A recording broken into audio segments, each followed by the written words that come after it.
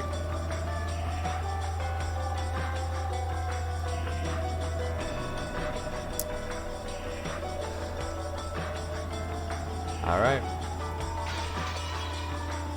Alright. Something tells me we're getting close to the end here. At least of episode 1. What the hell? Why did she kill herself? Why did she leave me alone? Ah! Jessica clung to her mother's corpse, crying earnestly. My body was consumed with an anger I didn't know what to do with. I snatched the rifle from Aunt Nazi's hand. I spun around, pointing the barrel of the gun into the darkness on all sides, so I was pointing a light from the lighthouse trying to find the culprit. George Aniki, even in this situation, was trying to calmly figure something out, though it might have been a fruitless effort. And only Maria was completely indifferent. So, is this all supposed to be some kind of predetermined fate? No, that's not it. This is all a prelude to a wonderful world. The door to the Golden Land will finally open. On the 9th twilight, the witch shall revive, and none shall be left alive. And on the 10th twilight, at journey's end, we shall attain to the power of the Golden Land's treasures, once and for the last time. With this, everything is over, Beatrice. Congratulations. Congratulations. So lead me to the Golden Land you told me of. Right now. There, all of the dead will be revived. Even lost love will be restored. So in Maria's eyes, it's just as though all of today's tragedies didn't happen. It's as though all the time she spent deprived of love never happened. Stop it. What's the fun? What's to be congratulated? There were 18 people on this island. 14 are dead. Only the 4 of us are left. I'm definitely not gonna die. Until the night is over. No. Until the typhoon passes and the seagulls gather again at the harbor. I am definitely not gonna die. I'll stay alive. I'll stay alive no matter what. Give it up, battler. Guns are useless against witches. Survival and all that stuff doesn't matter, because it's over. The journey has already ended. See? Look at the clock. Huh? The clock? Hearing those words, I looked at my wristwatch. Both needles were almost touching near the top. Very soon, it'll be 12 o'clock at night. In other words, 2400. When you think about it, isn't 2400 a strange time? It can't be called 2400. And it can be called. It can also be called... Oh, I don't know. It's 0. I don't know. I always hear people refer to it as 2400. It's the hour at the culmination of the previous day. And at the same time, it's hour 0 as the next day begins. Beatrice! Oh, that was Maria. Maria suddenly called out happily and ran towards the darkness. It was almost as though Beatrice was somewhere in that darkness and Maria was running up to her. As Jessica hugged her mother's corpse, as George Aniki stood there confused, I looked down the barrel of the rifle, gazing into the darkness. Yes? Yes? Reveal time? The space in front of Beatrice's portrait lay in that direction. And the thing Maria was running up to was the portrait's subject. You gotta be kidding me. This is just impossible. I could fall for something like this. Witches don't exist. I won't accept it. Something like you shouldn't exist. This is a human world. Think I could accept something that's not human? I definitely won't accept it. When I pulled hard on the rifle's lever, the cartridge was ejected, fell on the floor, and a new cartridge was loaded. And I sighted the witch down the barrel. Maria turned around. Still clinging to the Golden Witch, she turned around. Didn't I tell you it was meaningless? Mere lead bullets are meaningless against Beatrice. Humans are so stupid, aren't they? I won't accept the existence of witches. Who are you? Just try moving one step. Just try moving one finger. I'll blast you away.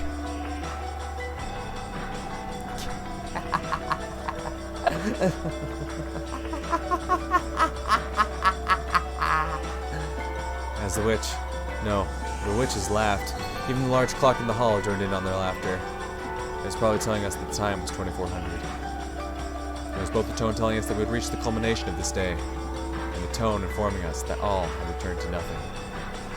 The rule that the witch would win when time ran out had already been revealed. Battler, Georgie-chan, Jessica. The journey has ended, and the witch has revived. See? And none shall be left alive. The witch shall praise the wise and bestow 4 treasures. One shall be all the gold from the golden land. One shall be the resurrection of all the dead souls. One shall be the resurrection of the love that was lost.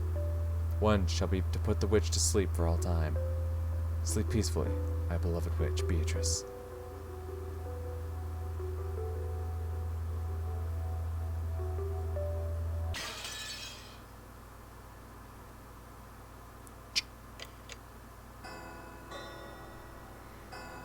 But is that where it ends?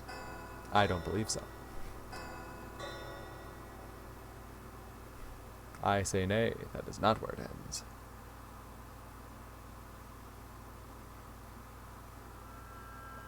I was wrong. The storm passed and the leaden clouds that had enshrouded the island for so long cleared away.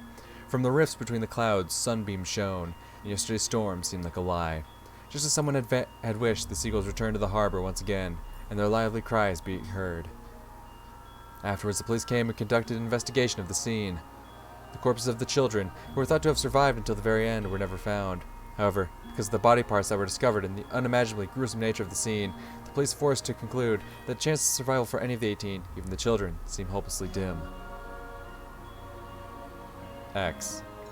Go and give it to you. Just how gruesome was the banquet of the witch, and how beautiful was the golden land. They were the only ones who got to hear that tale. No tales were told to those humans who arrived after the banquet was over. The best they could do was imagine what might have happened during those 2 days. However, the witch was fickle. She made a point of leaving behind this tale, which didn't need to be heard, and it was allowed to spread. Then, many years later, a strange wine bottle that had drifted on the waves to the pier of a neighboring island was pulled by a fisherman. Inside it was a thin, tightly rolled notebook fragment written upon in cramped small letters. Written there was this tale. Through this notebook fragment, people will finally learn the truth of the mysterious and riddle-filled 2-day period that started on October 4th, 1986. This incident was later called by many names such as the Rokenjima mass murders, or the 18 killings of Rokenjima, though deantes from around the world knew it as the witch legend serial murders. Lovers of the occult claimed it was all the result of an immoral ceremony that had sealed off the island, and those 2 mysterious days were savagely embellished with many different interpretations as the story began to spread far and wide. However, not one of these interpretations approached the truth. Furthermore, while the notebook fragment describes a mysterious incident, it does not reveal the truth of what happened there. Or perhaps even the writer didn't know what the truth was. According to the writer, her name was Ushiramiya Maria. Incidentally, as a result of an all-out police investigation, part of Maria's body, a piece of her jaw, was discovered. It was one of the rare instances where a corpse was identified thanks to dental records. At that gruesome scene, there had been many body parts that couldn't be identified as belonging to any specific person, so it's probably fair to say that this jaw was an extremely fortunate find. Because this jaw had been separated from its body, the police judged her chances of survival to be hopelessly dim, even though none of her other body parts were found, or at least identified. And so, let us conclude this tale with the final section of the notebook fragment that Ushiramiya Maria left behind. By the time you have read this, I'll probably be dead, although there may or may not be a corpse. You who have to read this, please find out the truth. That's my only wish, Ushiramiya Maria. To this very day, the truth of the witch legend serial murders has not been brought to light. Bro, I'm not lying. First game, Legend of the Witch, result. Wait. Can it turn out differently? Those 6 died on the first Twilight. Well, no. It can only turn out one way. It's not like I had any choices I could make. Ava second Twilight, Hideyoshi second Twilight, Kinzo 4th and 5th, Genji 6th, Nanjo 7th, Kumasawa 8th. The Witch Beatrice survived on the 9th Twilight. File opens the door. Natsu died on the 9th Twilight. The Witch praised her nobility and granted her the honor of a duel. Hell yeah. Missing on the 10th. Missing on the 10th. Missing on the 10th. Missing on the 10th. Will this witch invite this man who denied her existence to the Golden Land? The witch will praise the wise and should bestow 4 treasures in the Golden Land. There they choose to revive the souls of the dead and the love that they lost. After all, no matter how large a mountain of gold they might have desired, it would have been out of their grasp. George chose his lost fiancée. Jessica chose the boy she had liked and lost. Maria chose the lost love of her mother. Sleep peacefully, Beatrice. Let nothing disturb your slumber ever again. The winner is the Golden Witch Beatrice. Time ran out before even one of the 18 people could solve the riddle of the gold. All 18 died. When the seagulls cried, none were left alive. Okay. Okay. Like, quite honestly, as I was saying, this one chapter, this one episode, could just be a story in itself. You could cut it off right here and just be like, "That's it. That's the end," and I'd take it. This was really good. Like, the fact that there's 7 more episodes, I can't even imagine what the hell comes next. I can't. I have no idea. I am so unbelievably fucking... Addition of new features. The Golden Witch has prepared a gift for you in commemoration of your stay. You can find these new features on the title screen. Oh yeah?